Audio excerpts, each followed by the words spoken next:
नमस्कार, आप देख रहे हैं रिप्रेजेंट इंडिया न्यूज़ और मैं हूं मनीषा श्रीवास आपके साथ। उबाठा के प्रवक्ता संजय राउत ने व्यापारियों पर की अभद्र टिप्पणी, जिसके बाद व्यापारियों में काफ़ी आक्रोश देखने को मिला। इसी विषय को लेकर प्रदेश व्यापारी आघाड़ी के अध्यक्ष विकी कुकरेजा के नेतृत्व में पत्र परिषद आयोजित की गई। देखिए उन्होंने क्या कुछ कहा। आप सभी से बात करेंगे। उसी प्रकार हमारे वरिष्ठ गिरधारी जी मंत्री तथा सचिन जी पुनियानी है। एक दो गेस्ट और आने के और आपको लेट हो रहा था इसलिए फिर जल्दी चालू कर रहे हैं। मैं आदरणीय विकी जी कुकरेजा से निवेदन करूंगा कि आपको संबोधित करें।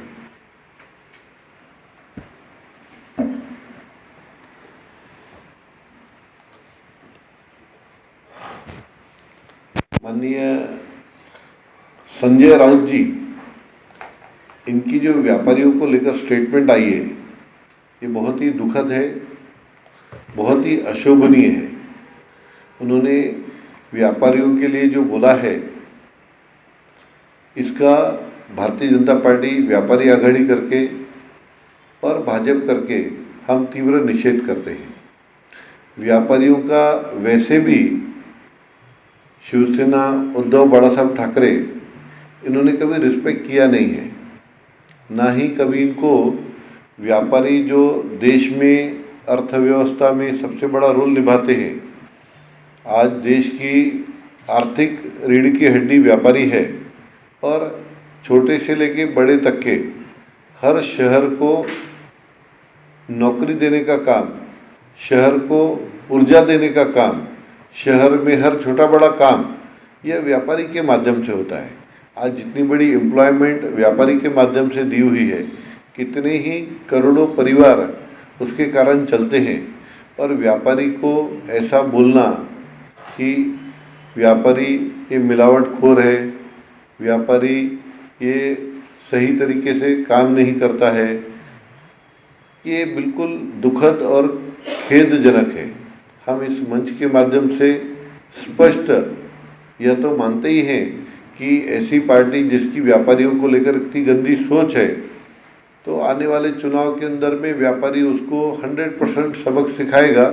वैसे भी इसके पूर्व उनको सबक सिखाया है। शायद उनकी पार्टी में एक भी व्यापारी नहीं है जिसके कारण उनको इस तरीके की अशोभनीय बातचीत करने में कोई फर्क नहीं पड़ता और वो बोलते रहते हैं। लेकिन ये चुनाव में व्यापारी अपना परिवार का और अपने जितने भी एम्प्लॉइज उनके साथ जुड़े हैं, व्यापारी के साथ व्यापारी जुड़े हुए हैं, ये आने वाले चुनाव में इसका भरपूर जवाब देगा और दिखा देगा कि व्यापारी के लिए इतनी गंदी सोच रखने से व्यापारी कितना उनके विरोध में जाता है। और इस मंच के माध्यम से मैं यह भी कहना चाहूँगा कि उन्होंने भी समझना चाहिए कि देश को आगे बढ़ाने के लिए व्यापारी की बड़ी भूमिका है, बड़ा योगदान है। तो अगर उनको लगता है गलत बोला है तो उन्होंने माफ़ी मांगना चाहिए। अदरवाइज़ तो हम तो बिल्कुल उनको सिखाई देंगे कि व्यापारी के विरोध में जाने से व्यापारी कितना बड़ा उनको जवाब देने वाला है। लेकिन उनका काम है इसके ऊपर में माफ़ी मांगे, व्यापारियों से माफ़ी मांगे, नहीं तो आने वाले समय में चुनाव के बाद भी यह मुद्दे को हम छोड़ेंगे नहीं। ऐसी पंगु मानसिकता इसका हम विरोध करते हैं। उनके विरोध में वैसे भी व्यापारी विरोध में वोटिंग करता है और जोर शोर से पूरी ताकत लगाकर अपने इष्ट मित्रों के साथ विरोध करेगा। और चुनाव के बाद बिल्कुल, क्योंकि चुनाव में तो हम उनको दिखाई देंगे, तो तब भी उनको समझ में नहीं आएगा तो उसके खिलाफ आंदोलन भी करेंगे। आज पूरे महाराष्ट्र में व्यापारी आघाड़ी के माध्यम से बहुत जगह पर प्रदर्शन ऑलरेडी हुआ है। तो ये कोई नागपुर का विषय नहीं, महाराष्ट्र का विषय है। और वैसे भी आज जिस पद पर वो हैं, एक बड़े समाचार में इतने बड़े पद पर रहने के बाद में इस तरीके की अशोभनीय बातचीत बिल्कुल नहीं करना चाहिए।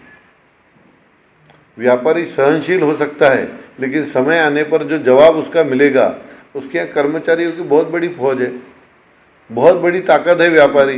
जो व्यापारी को न समझ पाया वो राजनीति में आगे कुछ कर ही नहीं सकता। एक व्यापारियों की पार्टी होते हुए आज पूरे देश के अंदर में मोदी जी के राज में भारतीय जनता पार्टी कार्य कर रही है, व्यापारियों की पार्टी है।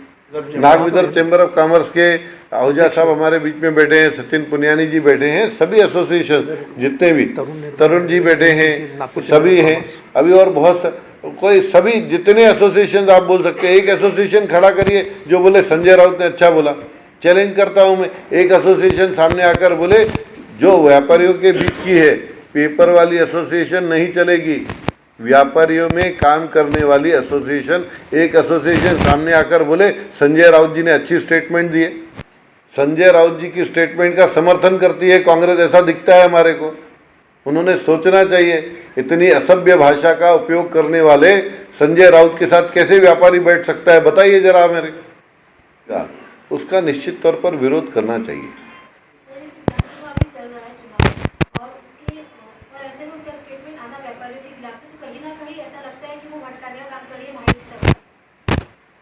मैंने तो पहले ही कहा आपको, कई बार हमको यही समझ में नहीं आता कि उद्धव जी के साथ भी है कि नहीं है।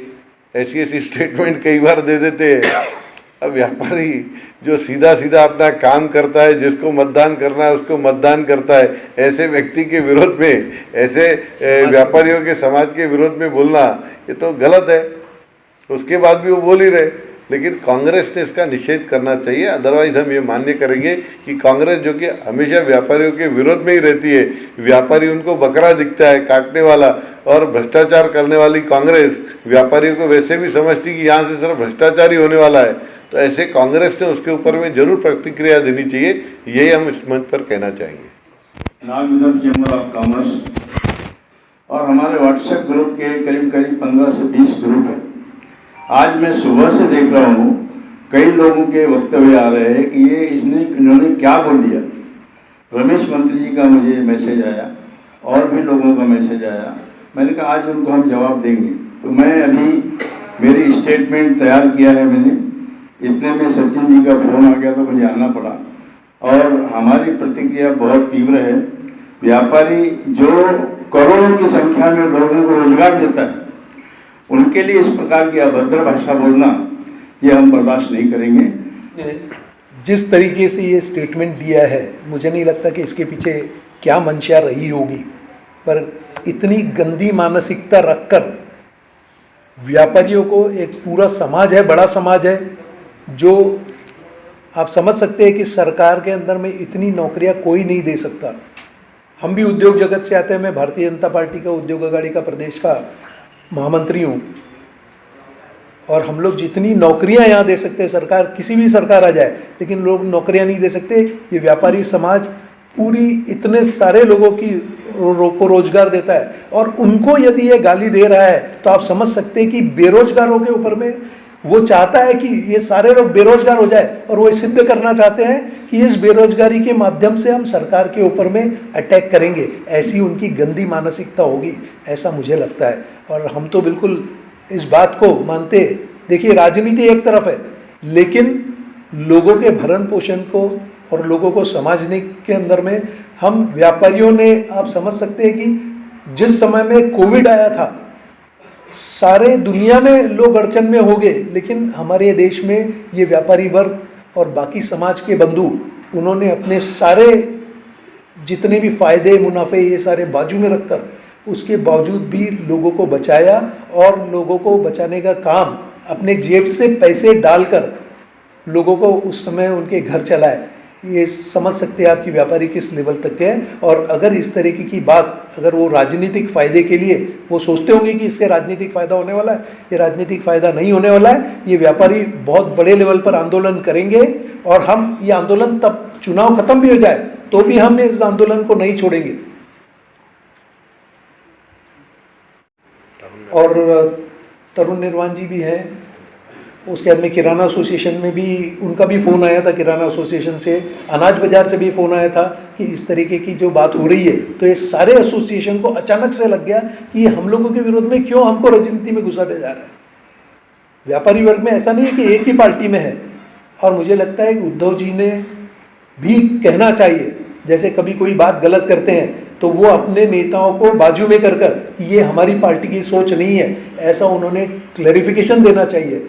अगर वो नहीं देते हैं तो हमको समझ में आएगा कि ये इनकी मानसिकता, कांग्रेस की मानसिकता, उद्धव ठाकरे जी की मानसिकता, और कम से कम शरद पवार जी जो है, अब उनकी उम्र इतनी हो गई है कि वो इस उम्र में अगर वो समझेंगे कि व्यापारी खराब है और व्यापारी इस तरीके का है कि मिलावट करने वाला है, लोगों को धोखा देने वाला है, तो ये मानसिकता रखकर चलने वाला नहीं है। क्योंकि व्यापारी समाज सबसे बड़ा समाज होता है, पूरे देश में इकोनॉमी को स्ट्रॉन्ग करने के अंदर में हम जिस तरीके से भारतीय जनता पार्टी समर्थन करती है कि आज किसके भरोसे करने वाले 2 ट्रिलियन 3 ट्रिलियन इकोनॉमी की जब बात कर रहे हैं तो ये सारा व्यापारी उद्योग इनको भरोसे ही ये काम करने वाले हैं। तो मुझे लगता है कि ऐसे शब्दों का वापर करना उन्होंने उसके लिए माफ़ी मांगनी चाहिए और किसी भी हालत में जल्द से जल्द माफ़ी मांगनी चाहिए, वरना ये पूरा का पूरा समाज उनको उनकी जगह दिखाने में कोई कसर नहीं छोड़ेगा। धन्यवाद।